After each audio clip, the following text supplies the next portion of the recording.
Alors, bonjour à tous. Merci de votre accueil. Je vous rassure tout de suite, non, je ne vous donnerai pas de dictée ce matin.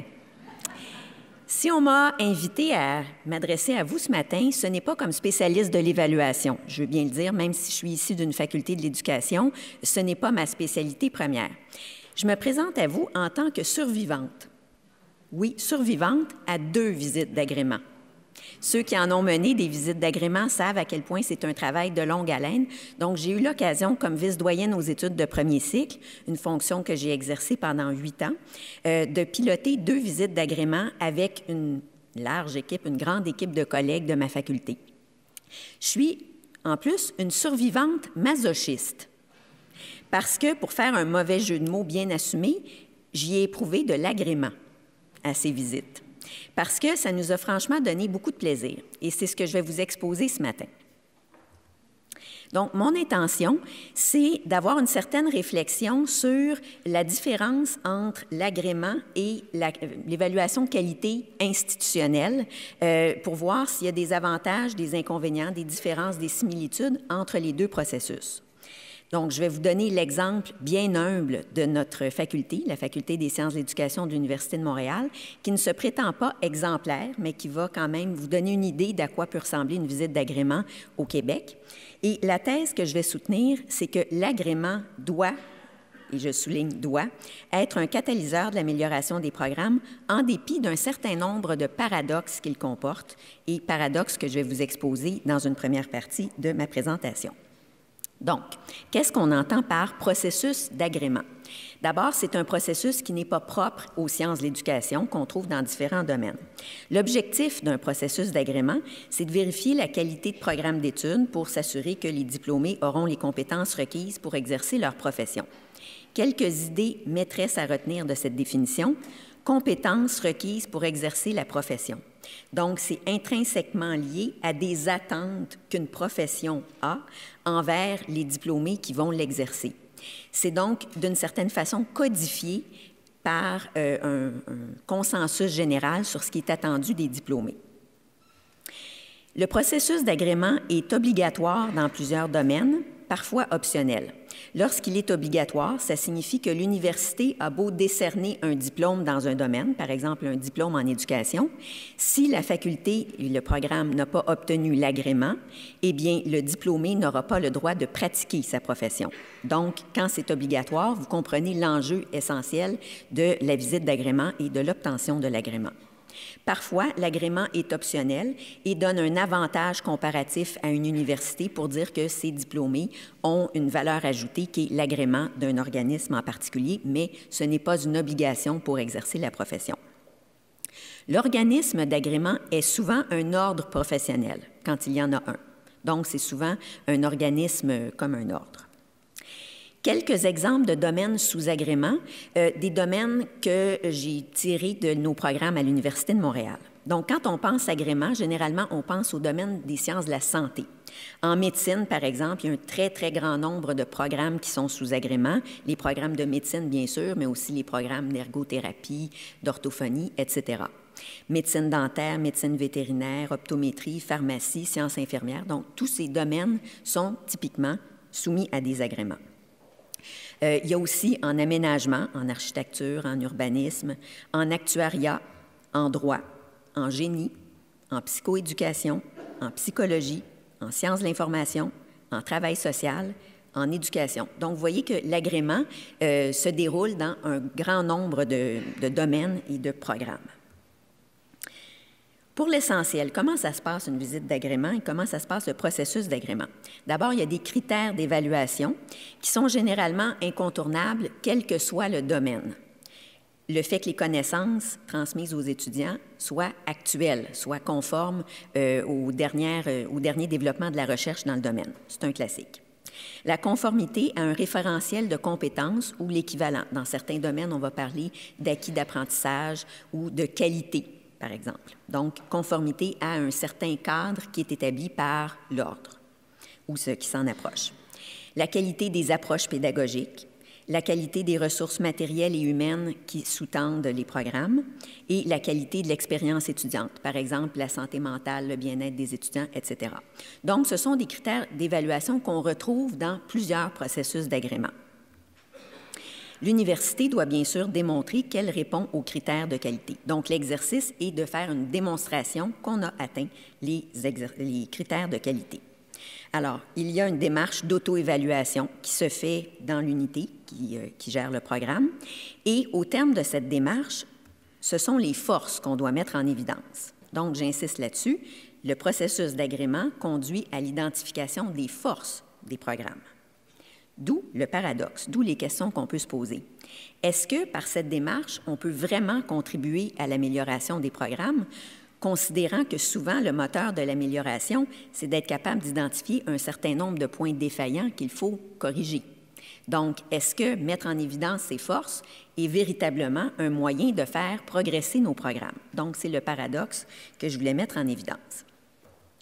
Donc, l'histoire d'agrément de ma faculté, la Faculté des sciences de l'éducation. D'abord, je vais vous placer le contexte de l'éducation au Québec et de la formation initiale à l'enseignement. Des programmes de formation initiale des enseignants sont offerts dans 12 universités au Québec, partout sur le territoire. 3 universités anglophones, 9 universités francophones. Quand je dis 12, je n'ai pas compté le fait que certaines universités ont plusieurs campus. Donc, somme toute, le message, c'est qu'il y a beaucoup d'universités qui forment des enseignants au Québec. Vous comprendrez que, donc, la compétition est forte un peu entre les universités pour les étudiants et pour recruter, donc, les meilleurs. Les programmes agréés sont ceux qui conduisent au brevet d'enseignement, c'est-à-dire au droit de pratique, au droit d'enseigner au primaire et au secondaire. Par exemple, notre faculté offre un programme de formation pour enseigner au collégial. Ce programme-là n'est pas sous agrément. Le collégial au Québec, c'est le post-secondaire. Donc, ce programme-là qui ne conduit pas au brevet n'est pas sous agrément. Tous les autres programmes qui conduisent au brevet se trouvent sous agrément. En éducation, nous n'avons pas d'ordre professionnel. Donc, l'agrément ne peut pas être donné par l'ordre professionnel, il n'y en a pas. Mais nous avons quand même la chance d'avoir 1 ou 2 ministères de l'Éducation, selon le cas, qui s'occupent du processus d'agrément. Je dis 1 ou 2 en faisant sourire mes collègues parce que présentement, nous avons un ministère de l'Éducation et de l'Enseignement supérieur avec un ministre, mais avant le 1er octobre, il y en avait 2. Donc, ces 2 ministères, à ce moment-là, se partageaient les responsabilités en ce qui concerne les programmes de formation à l'enseignement. Nous avons la visite du comité d'agrément qui s'appelle le CAPFE, le comité d'agrément des programmes de formation à l'enseignement. Et c'est lui, donc, qui a le mandat du ministre pour veiller à la qualité des programmes en éducation. Ce comité est composé d'un président, bien sûr. Ce président-là est tantôt issu du milieu universitaire, tantôt issu du milieu scolaire en alternance. Il y a 3 enseignants du primaire et du secondaire, 3 enseignants universitaires de faculté d'éducation, un enseignant universitaire qui a une expérience du milieu scolaire, parce que ça ne va pas de soi chez les enseignants universitaires en général. Il y a un membre du personnel professionnel, donc typiquement une direction d'école ou de commission scolaire, et 2 de ces personnes doivent provenir de la communauté anglophone. Donc, vous voyez que dans ce comité, il y a un équilibre entre les universitaires et les praticiens du milieu qui sont les destinataires de la formation. Le comité d'agrément relève du ministre de l'Éducation directement. Donc, c'est à lui qu'il recommande de décerner l'agrément à tel ou tel programme. Le comité vient visiter les universités tous les 5 ou 6 ans. Mais entre les visites, il organise des rencontres thématiques pour réfléchir à certains enjeux pédagogiques. Donc, par exemple, il y a eu une succession de visites d'agrément entre 2010 et 2013. Les suivantes ont recommencé en 2017.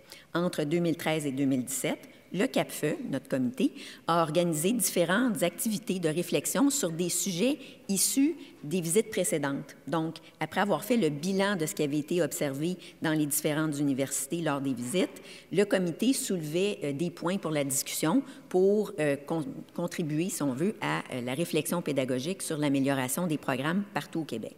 Donc, c'est une caractéristique de notre comité d'organiser ce genre d'activités.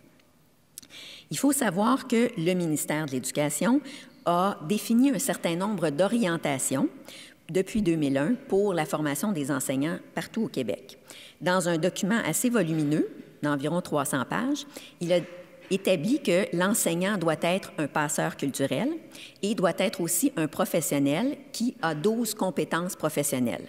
Donc, il définit ce que vous voyez en tout petit, le schéma, ce sont les 12 compétences professionnelles de l'enseignant. Par exemple, une compétence professionnelle peut être d'être capable de communiquer clairement dans la langue d'enseignement ou d'être capable d'évaluer la progression des apprentissages des élèves. Donc, des compétences assez universelles, je dirais. Nos programmes de formation des maîtres à l'Université de Montréal. Quand on parle de nos programmes, on parle de 9 baccalauréats de 120 crédits, c'est-à-dire de 4 ans, plus une maîtrise qualifiante. 9 baccalauréats. Donc, l'éventail va de l'enseignement en adaptation scolaire, l'enseignement de l'éducation physique et à la santé, l'enseignement du français langue seconde, l'éducation préscolaire et l'enseignement primaire, et les disciplines enseignées au secondaire, le français au secondaire, les mathématiques, l'univers social, c'est-à-dire l'histoire-géographie, les sciences et technologies, l'éthique et culture religieuse. Donc, quand on reçoit une visite d'agrément, c'est pour 9 programmes à la fois, plus une maîtrise qualifiante qui s'adresse à des gens qui ont un baccalauréat dans une discipline et qui veulent devenir enseignants, donc qui font une maîtrise avec des contenus essentiellement en pédagogie et des stages pour devenir enseignants. Donc, quand on reçoit une visite d'agrément, on parle de tout cela. 6 de nos 9 baccalauréats sont offerts conjointement avec d'autres unités de l'université, d'autres facultés. Entre autres, la Faculté des arts et des sciences, qui offre les cours disciplinaires à nos étudiants des baccalauréats en enseignement au secondaire. Donc, lorsqu'on prépare nos programmes et notre visite d'agrément, on collabore avec nos partenaires aussi. 2 de nos baccalauréats sont offerts sur 2 campus, au campus principal de Montréal, où nous sommes présentement, mais aussi au campus de l'Université de Montréal à Laval. Donc, une autre équipe, mais le même programme. Chaque programme comporte un stage par année pour chacune des 4 années. Donc, pour organiser les stages, bien sûr, il faut collaborer avec le milieu scolaire. Ces personnes-là sont aussi des acteurs de la formation parce qu'ils reçoivent nos étudiants et ils doivent offrir un soutien cohérent avec le reste de la formation. Donc, tout ça, ça fait partie de nos partenaires. Nous avons plus de 2400 étudiants dans ces programmes. 75 de nos cours sont donnés par des chargés de cours, c'est-à-dire par des personnes pigistes qui viennent donner un cours à l'université et qui repartent après le cours. Souvent, ce sont des enseignants du milieu qui viennent après leur journée de travail. Donc, ce sont des gens très compétents, très dévoués, mais souvent difficiles à rejoindre quand c'est le moment de faire de la réflexion pédagogique sur les programmes. Et la gestion de nos programmes est assumée par une entité administrative de la faculté qui s'appelle le Centre de formation initiale des maîtres. Je vais vous montrer par là que nos programmes sont quand même une structure assez complexe avec beaucoup d'acteurs. Chronologie des événements. Donc, en 2001, le ministère a décidé que les programmes de formation initiale des maîtres seraient par compétences et encourageait pour ce faire les universités à mettre en place une approche programme, c'est-à-dire une approche où les différents acteurs du programme doivent se concerter puisqu'une compétence, par définition, ne se développe pas dans un cours bien particulier, mais bien dans l'ensemble de la formation. Donc, nécessité de collaborer. En 2005, il y a une première visite d'agrément pour vérifier que l'Université de Montréal avait bien développé ce que le ministère souhaitait par sa réforme de 2001. En 2010, un nouveau décanat a été nommé à la faculté, avec comme doyenne Mme Louise Poirier, et elle m'a confié le rôle de vice-doyenne aux études de premier cycle. Et c'est dans ce contexte-là que j'ai donc amorcé les démarches pour une visite d'agrément qui s'en venait en 2011. Donc, en arrivant dans mon bureau de vice-doyenne, j'ai pris connaissance des critères de la prochaine visite d'agrément et de tout ce qui avait été préparé pour la visite précédente. Donc, je vous raconterai ce que ça donne dans quelques instants. Vous pouvez déjà vous en douter, puisqu'en 2014, nous avons implanté des nouveaux programmes. Donc, vous pouvez vous imaginer qu'il s'est passé quelque chose lors de la visite d'agrément de 2011. Enfin, en 2017, nous avons eu une deuxième visite d'agrément pendant ce décanat pour vérifier l'implantation de nos nouveaux programmes de 2014.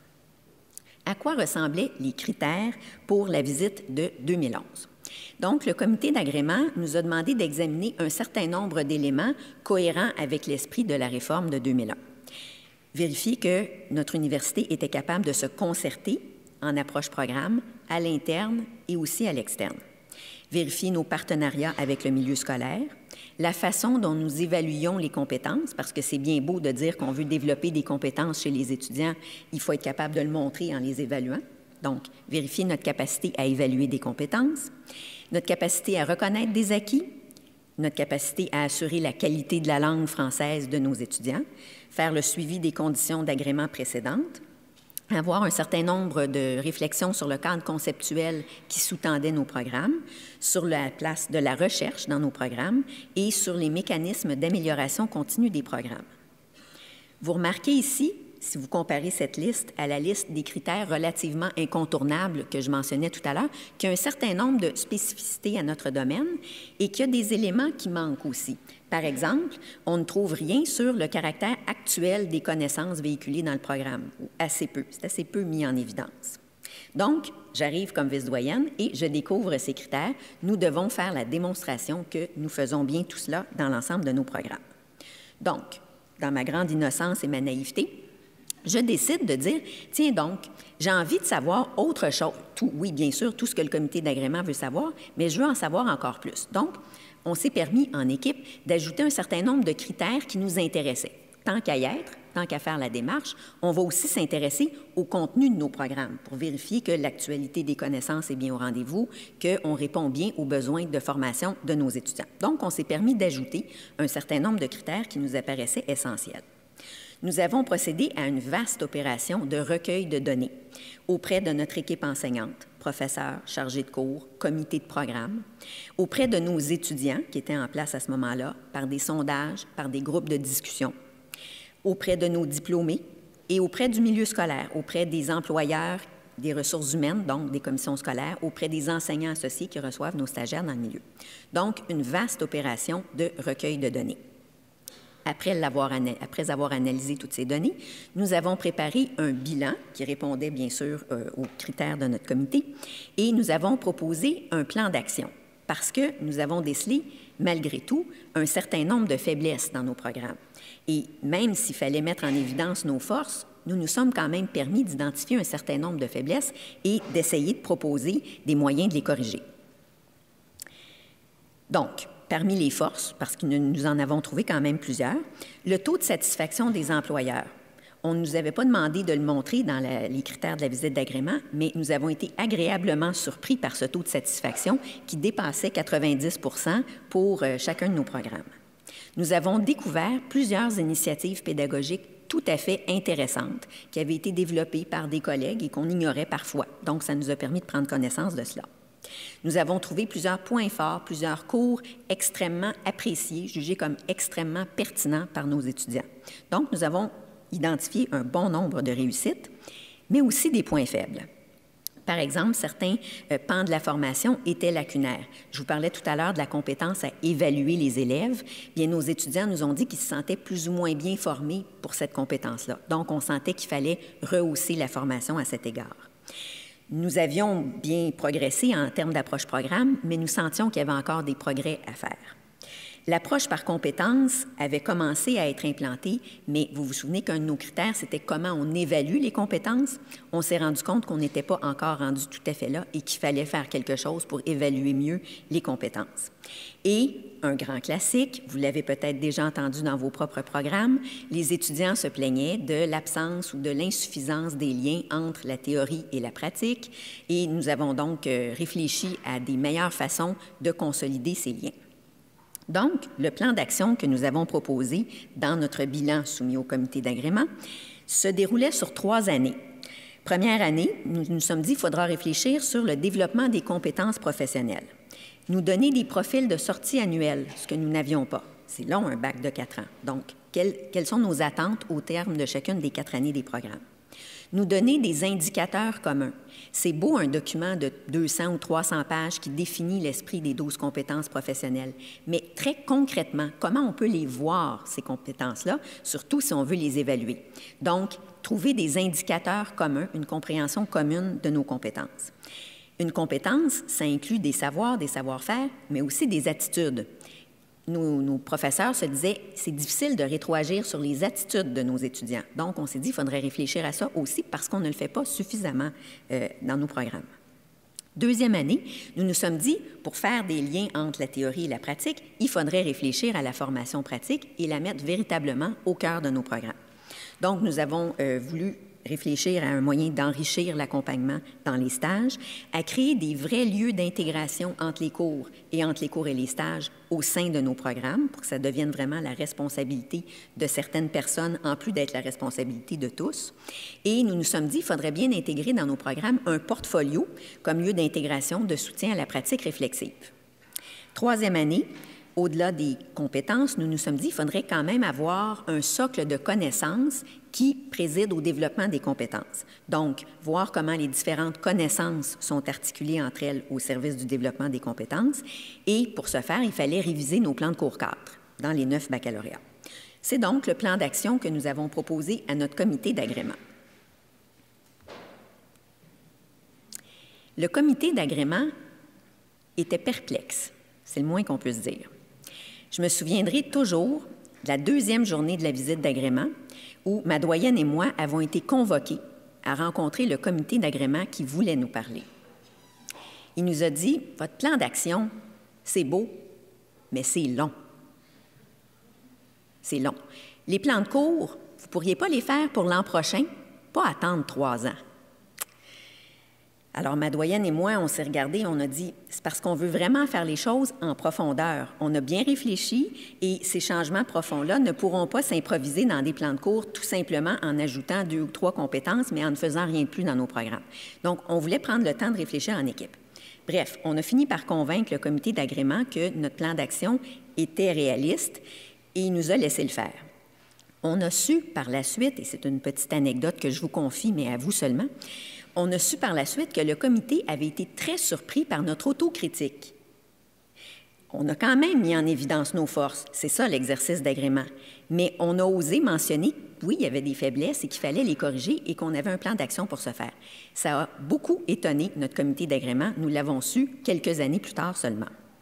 Donc, résultat, nous avons obtenu l'agrément quand même, mais avec des conditions. La condition de réaliser notre plan d'action et d'en faire rapport annuellement à notre comité.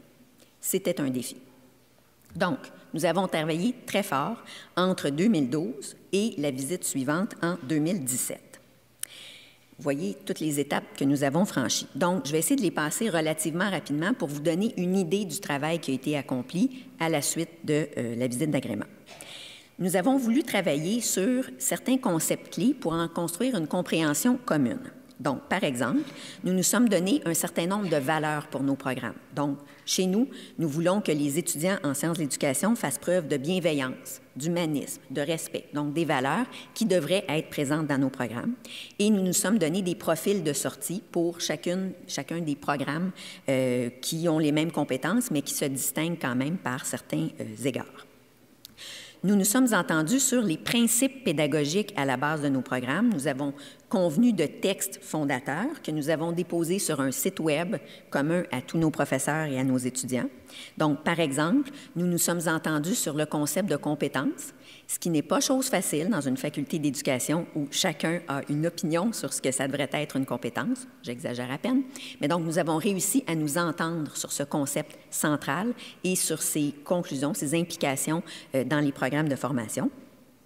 Nous nous sommes entendus sur ce que c'était la culture, parce qu'un enseignant a des compétences, mais c'est aussi un passeur culturel. Qu'est-ce qu'on veut dire par culture? Donc, s'entendre sur une définition de culture, s'entendre sur une définition de l'école inclusive. Donc, à l'Université de Montréal, nous pensons que nous sommes une université à Montréal, qui est une université en milieu multiethnique, souvent défavorisée. Donc, comment on fait pour en faire une école inclusive pour tous les élèves de notre milieu. Donc, nous nous sommes entendus sur ces grands principes, donc des profs d'université qui s'assoient dans une salle et qui s'entendent sur ces différents concepts. C'est quand même un tour de force. Nous nous sommes entendus aussi sur un répertoire de manifestations observables de compétences ou d'indicateurs, si vous voulez, pour les compétences. Donc, à partir du référentiel, nous nous sommes penchés sur chacune des compétences pour essayer de dire Par exemple, si on parle de gestion de classe, en quoi ça pourrait s'observer la gestion de classe chez un étudiant? Donc, par exemple, ça serait de formuler des exigences claires sur les comportements scolaires appropriés. Donc, c'est un exemple de manifestation observable. Alors, nous nous sommes entendus sur une centaine de manifestations observables des compétences dans le but de rendre claires nos attentes envers les étudiants et de nous entendre sur une vision commune des compétences, ce qui est quand même élémentaire quand on veut faire une approche programme. Nous avons travaillé à l'intégration des apprentissages, qui est un élément clé pour faire les fameux liens théorie-pratique qui nous semblaient déficients. Nous avons créé des activités d'intégration, donc des cours en bonne et due forme, qui sont placés à chacune des années de la formation, qui consistent en une rencontre par mois en groupe de 30 étudiants. Pour nous, ce sont de petits groupes, pour amener les étudiants à faire des liens entre les cours et les stages à partir de tâches professionnelles qu'ils ont à réaliser, des tâches qui ressemblent à celles du milieu professionnel et qui les invitent à aller chercher des contenus, des connaissances, des compétences vues dans plusieurs cours. Donc, nous avons créé ces tâches et nous avons mis en place un portfolio électronique pour soutenir le développement de tout cela et la pratique réflexive, portfolio qui les accompagne pendant les 4 années de la formation. Le portfolio devait être développé. Donc, nous avons travaillé en étroite collaboration avec les services des technologies de l'université et le Centre de pédagogie universitaire, ou son prédécesseur, en fait, qui nous a accompagnés dans cette démarche institutionnelle qui a avancé plus vite qu'on l'espérait. Donc, nous avons pu, grâce à ces équipes, développer un réel portfolio électronique pour soutenir notre formation. Nous avons révisé nos programmes parce qu'il fallait bien le faire. Donc, chaque programme a eu une nouvelle version. Donc, je vous donne ici un bref exemple pour le bac en enseignement en adaptation scolaire. Nous avons défini un thème principal pour chacune des années de la formation. Nous nous sommes assurés que ce thème pouvait bien réunir les cours de cette année-là. Donc, il y a des cours qui ont dû être déplacés dans le cheminement pour être cohérents avec le thème. Nous avons placé une activité d'intégration cohérente avec le thème. Nous avons vérifié que le stage était bien adéquat en fonction du développement des compétences de cette année-là dans le programme. Nous avons placé des cours qui manquaient à la formation, par exemple un cours de français oral, parce que les enseignants parlent beaucoup dans leur fonction. Alors, il n'y avait pas de formation en français oral, on en a ajouté. On a ajouté des cours sur l'évaluation des apprentissages parce que c'était un pan déficient de la formation. On a étendu à certains programmes des cours particulièrement pertinents d'autres programmes, donc un effet de contamination positif. Et on a créé des cours parce qu'on s'était rendu compte qu'il manquait certains éléments de formation, donc on a dû créer de nouveaux cours. Alors, ce sont des versions de programmes rénovées qui ont été développées pour l'automne 2014. Mais pour que les cours prennent vie, il fallait rédiger un plan de cours cadre qui détaillait les contenus des cours. Donc, nous avons demandé à une soixantaine de professeurs de rédiger quelques 203 plans de cours cadres pour l'ensemble de nos programmes, qui ont tous été déposés sur un site Web. Pour ce faire, il fallait qu'on s'entende sur un canevas de plan de cours cadre. Donc, il a fallu s'entendre sur un canevas. Il a fallu déterminer, par exemple, qu'on voulait que chaque cours soit capable de dire en quoi il contribuait au développement des compétences et à quelle manifestation observable des compétences, quel était le rôle, la place du cours dans le programme, les liens avec les autres cours, etc. Donc, on s'est entendu sur un canevas et on a rédigé et adopté dans nos instances 203 plans de cours cadre. Nous voulions des outils pour pouvoir améliorer les programmes par la suite. Donc, nous avons fait une matrice qui reliait chaque cours aux compétences développées pour indiquer de façon visuelle à quel moment on développe quelles compétences selon la chronologie des programmes et pour nous permettre de voir si certaines compétences se trouvaient sous-développées à certains moments de la formation pour enrichir. Donc, ça nous a permis d'aller demander à des professeurs dans leurs cours de développer davantage telle ou telle compétence. Nous avons pensé à l'évaluation parce que je vous disais que c'était une faiblesse qu'on avait notée à la première visite en 2011. Et donc, nous avons mis en place un système de suivi des compétences de nos étudiants. Un système informatisé, encore là avec la collaboration de nos partenaires en technologie, qui permet aux enseignants dans leurs cours de dire quels étudiants se sont démarqués sur telle ou telle compétence évaluée dans le cours. Donc, identifier les étudiants qui se démarquaient. L'enseignant le signale dans un système L'étudiant voit ce qui a été dit de lui au sujet de ses compétences dans le système. Donc, bien sûr, il y a son relevé de notes qui indique ses notes, mais il y a aussi une sorte de bulletin des compétences, si vous voulez, à travers ce système. Un jury regarde l'ensemble du portrait de l'étudiant pour voir quels étudiants doivent être félicités parce qu'ils dépassent les attentes ou quels étudiants, au contraire, doivent se faire recommander des moyens de remédiation si certaines compétences sont déficientes. Donc, le jury peut avoir accès à cela. Et le comité de programme peut faire le suivi du développement de compétences dans l'ensemble du programme pour voir s'il y a lieu de faire des ajustements parce qu'on remarque une faiblesse sur telle ou telle compétence. Finalement, nous avons implanté en bonne et due forme les programmes en créant les cours, en les réalisant pour une première fois à partir de 2014 jusqu'en 2018. Et pour savoir si tout se passait bien, nous avons recueilli des données auprès des étudiants en milieu de formation et en fin de formation pour avoir leur perception de la qualité de nos programmes. Vous constatez qu'on n'a pas chômé entre 2012 et 2017. Donc, nous avions hâte à la visite d'agrément de 2017. Nous étions fiers, nous avions hâte d'en parler à notre comité d'agrément. Donc, en 2017, prochaine visite, nous recevons les critères d'évaluation. Bon, vous voyez que la liste n'est pas exactement pareille entre la visite de 2011 et la visite de 2017. Oui, il y a des éléments communs. Par exemple, l'approche programme et la concertation, la langue d'enseignement, ça revient d'une visite à l'autre. Cette fois, on ne nous parlait plus d'évaluation des compétences, mais bien du développement et de l'évaluation de 5 des 12 compétences en particulier. On venait de travailler un système d'évaluation des compétences dont on était très fiers. Bon. Vous remarquez ici mon commentaire éditorial à peine voilé. Parmi les objets additionnels, bien sûr, l'utilisation de la recherche, la prise en compte des différentes orientations et politiques ministérielles, quand même, les réussites ou les pratiques exemplaires. On en a profité, bien sûr, sur ce critère-là. En 2011, nous avons fait un rapport pour l'ensemble des programmes, c'est ce qui nous était demandé. En 2017, il fallait faire un rapport par programme et un rapport plus général. Donc, vous voyez que la structure était bien différente dans ce qu'il fallait présenter. L'esprit de la visite d'agrément était aussi différente. Et on avait une page pour répondre à chacun des critères. Seulement une page. Donc, vous sentez là aussi une certaine frustration de ma part parce que souvent, on avait envie d'en dire plus. Résultat, avons-nous eu l'agrément? Oui, quand même. Nous avons eu de nouveau l'agrément, cette fois avec des félicitations. Donc, le comité a apprécié le travail que nous avions fait et il nous a quand même demandé de fournir des données supplémentaires sur un de nos programmes, mais rien de bien majeur. Donc, nous avons eu notre agrément après tout ce travail. Que retenir de cela? Est-ce que l'agrément peut conduire à l'amélioration des programmes?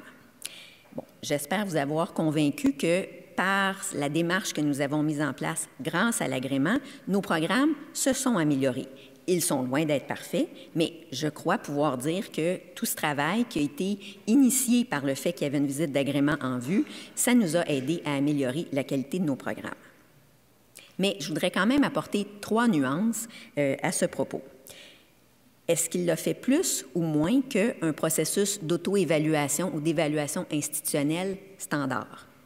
Sur quels objets a-t-il particulièrement contribué au progrès des programmes et jusqu'à quel point? Donc, j'y vais une nuance à la fois. L'agrément ou l'auto-évaluation, lequel conduit à un plus grand progrès dans les programmes? Selon moi, d'un côté comme de l'autre, il y a la même démarche d'analyse qui est sous-jacente. On doit, dans tous les cas, faire le point sur nos programmes. On doit, dans tous les cas, examiner des critères de qualité. Ce qui est différent, c'est la rhétorique selon laquelle on expose ce qu'on a trouvé. Lorsqu'il est question d'agrément, bien sûr, il faut mettre en évidence les forces. Lorsqu'on fait une auto-évaluation institutionnelle, une démarche qualité un peu plus standard à l'échelle de l'institution, on met en évidence les forces, mais on souligne aussi les défis pour l'amélioration. Donc, c'est une question de rhétorique, la façon avec laquelle on expose les conclusions de notre démarche d'analyse. D'un côté comme de l'autre, je crois qu'il y a la même exigence de transparence. Bien sûr, on peut essayer de dissimuler les faiblesses sous le tapis, même dans le cadre d'une visite d'agrément. Sauf que quelqu'un va finir par s'en rendre compte. Les évaluateurs du comité externe, que ce soit des évaluateurs dans une démarche institutionnelle ou dans le cadre d'une visite d'agrément, rencontre des étudiants, rencontre des enseignants. Alors, s'il y a des faiblesses dans le programme, on a beau, comme équipe de direction ou de gestion des programmes, essayer de les cacher, elles vont finir par sortir de toute façon. C'est le pari que nous avions fait, ma doyenne et moi, en nous disant, on ne cachera pas les faiblesses qu'on a trouvées, on va les révéler quand même, mais on va présenter un plan d'action pour essayer de les corriger. Donc, je crois que l'exigence de transparence reste la même dans tous les cas. Bien sûr, le risque est différent dans un processus d'agrément quand il y a trop de faiblesses. Vous aurez compris qu'on aurait pu perdre l'agrément. Quand le comité nous a convoqués et qu'il était si perplexe, nous avons eu peur de perdre l'agrément. Et nous savions que d'autres universités avaient eu un agrément partiel où personne n'avait perdu son agrément, mais ils avaient des conditions assez strictes à remplir, sans quoi elles auraient perdu leur agrément. Donc, le risque est plus élevé dans le cas d'une visite d'agrément, surtout quand l'agrément est obligatoire. C'est la principale différence que je ferai entre ces deux processus. La question des critères maintenant. Vous aurez remarqué que les comités d'agrément et les institutions n'ont pas nécessairement toujours les mêmes critères. Par exemple, lors d'une visite d'agrément, on ne nous demande pas de documenter l'attrition dans les programmes ou la diplomation ou la durée des études. Pourtant, selon moi, c'est un élément important du point de vue d'une institution de vérifier ces éléments-là. Ce n'est pas demandé par la visite d'agrément pour probablement de bonnes raisons.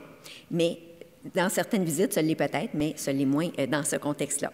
Donc, les institutions, les comités d'agrément, pas toujours les mêmes critères. Essayons de les réconcilier de notre mieux quand on fait notre démarche d'analyse. Il est important donc d'en tenir compte lorsqu'on recueille nos données. Troisième élément et dernier, bien sûr, le processus d'agrément a ses limites. Dans le comité, il y a quand même des compétiteurs. Est-ce qu'on va révéler tous nos secrets à nos compétiteurs? Je vous ai dit qu'en éducation, nous en avons plusieurs. Donc, c'est un dilemme que nous avons toujours quand on met en évidence nos forces. Est-ce que nos compétiteurs vont partir avec et les voler? La tendance à la conformité plutôt qu'à l'innovation. On nous invite lors d'une visite d'agrément à faire la preuve qu'on répond à des exigences. Si tout le monde le fait, en quoi nous distinguons-nous les uns des autres pour pouvoir innover et pour pouvoir avoir des enseignants relativement variés pour des raisons pertinentes dans le milieu scolaire? Enfin, je conclurai en disant que, selon moi, le processus d'agrément a un intérêt réel. Le processus est beaucoup plus important que le rapport lui-même. Donc, toute la démarche qui a conduit à la production du rapport est beaucoup plus importante que le rapport lui-même. Chez nous, je ne vous cacherai pas qu'en 2017, quand nous avons fait le bilan de tout ce qui avait été réalisé, les collègues étaient fiers. Et être fier, c'est quand même un moteur d'amélioration des programmes. Donc, ne serait-ce que pour ça, il y a une pertinence. Parfois, on sait que certaines équipes de direction pourraient être tentées de dire « le comité d'agrément l'a demandé, donc il faut le faire ». Motivation extrinsèque. Ça peut être tentant, parfois ça peut marcher, mais selon moi, ce n'est pas le moteur principal parce que les universitaires ont quand même leur esprit critique et certains vont dire c'est pas parce que le comité d'agrément l'a demandé que c'est nécessairement une bonne chose. Il faut garder notre esprit critique. C'est vrai, donc c'est une arme à double tranchant. Enfin, je crois que le processus d'agrément permet d'améliorer une culture d'amélioration continue des programmes. C'est son principal mérite s'il est capable de développer la motivation intrinsèque chez les différents acteurs des programmes. Je m'arrêterai là et je vous remercie de votre attention.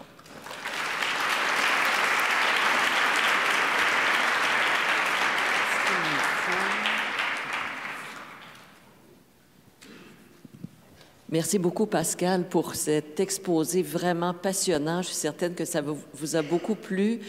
On va prendre seulement une ou deux questions, étant donné qu'on est rendu à la fin de notre temps. Ici en avant, s'il vous plaît. Et ensuite, il y a M. Kalumba. Oui, René Côté de l'UQAM. Hier, Michel Patry nous a dit qu'en 2016, les recteurs des universités avaient demandé la création d'un organisme d'assurance qualité qui aurait compris justement les travaux de la CAPFE. Est-ce que ça... Vous semblez un peu emballé par le processus d'agrément, ce qui me surprend un peu, mais je voulais savoir quelle serait votre réaction s'il y avait dissolution du CAPFE et l'intégration à un mécanisme plus large d'assurance qualité. Je crois qu'un organisme neutre aurait certains avantages, peut-être. Il faudrait quand même s'assurer que la présence du milieu scolaire dans le comité d'agrément, pour nous, me semble quand même intéressante parce qu'on forme les enseignants pour le milieu. Il faudrait quand même qu'il y ait des représentants du milieu scolaire, à mon avis, dans ce genre de processus d'agrément. Je suis ouverte au fait qu'il y ait un organisme peut-être plus central avec des meilleures pratiques d'autres domaines aussi, parce qu'en éducation, nous avons nos pratiques, mais je suis consciente qu'ailleurs, il y a peut-être de bonnes pratiques et peut-être que cet organisme-là aurait la capacité de fédérer les meilleures pratiques, donc ça pourrait être intéressant. On va attendre de voir à quoi va ressembler cet organisme-là, cet organe-là. Mais vous avez remarqué que je suis quand même assez positive dans la vie. Alors, quel que soit le comité, on va essayer de rendre la démarche d'agrément positive la prochaine fois. Oui. Jacques Kalumba de l'Université de Lubumbashi, en République démocratique du Congo. Félicitations, Pascal, pour votre exposé et surtout qui tombe à pic, dans ce sens que, avant de venir ici, je suis en train de piloter un programme de révisitation dans la faculté de psychologie et des sciences de l'éducation de l'Université de Lubumbashi. Merci, j'ai trouvé beaucoup d'éléments de réponse à nos préoccupations. Mais au-delà de cela, il y a une préoccupation qui demeure, c'est celle de l'accompagnement des stagiaires en milieu professionnel. Je voudrais avoir un peu aussi votre expérience, qu'est-ce que vous faites pour accompagner, étant donné que parfois on est buté à des difficultés de beaucoup d'étudiants en milieu professionnel. On a peu d'éléments qui doivent les accompagner. Que faites-vous pour accompagner les stagiaires? Merci. Je vais essayer de vous répondre brièvement, mais je pourrais m'étendre longuement. Nous avons deux types de personnes qui accompagnent les stagiaires. Il y a d'abord l'enseignant associé, la personne du milieu qui prête sa classe aux stagiaires. Donc, cette personne-là a pour mandat de former, de contribuer à la formation, mais n'a pas pour mandat d'évaluer le stagiaire. Donc, elle soutient, donne une rétroaction formative, mais ce n'est pas cette personne qui évalue le stagiaire. Ces personnes-là sont formées par les universités en général à l'accompagnement de stagiaires. Donc, comment on donne une rétroaction, etc. Et ils sont choisis par la direction d'école parce qu'ils ont de l'expérience et ils sont estimés comme particulièrement compétents et capables d'accompagner. Donc, ça, c'est le premier type de personnes. Le deuxième type de personnes, ce sont ce qu'on appelle les superviseurs de stage, qui sont embauchés par l'université et qui vont visiter les stagiaires dans leur milieu. Les superviseurs ont pour mandat, oui, de soutenir aussi, mais d'évaluer également le stagiaire. Donc, ces personnes-là animent des séminaires de stage pour vérifier que le stagiaire est capable de réfléchir sur sa pratique et vont l'observer en classe pour voir s'il est capable d'atteindre les exigences du stage. Donc, ce sont les deux formes d'accompagnement que nous avons.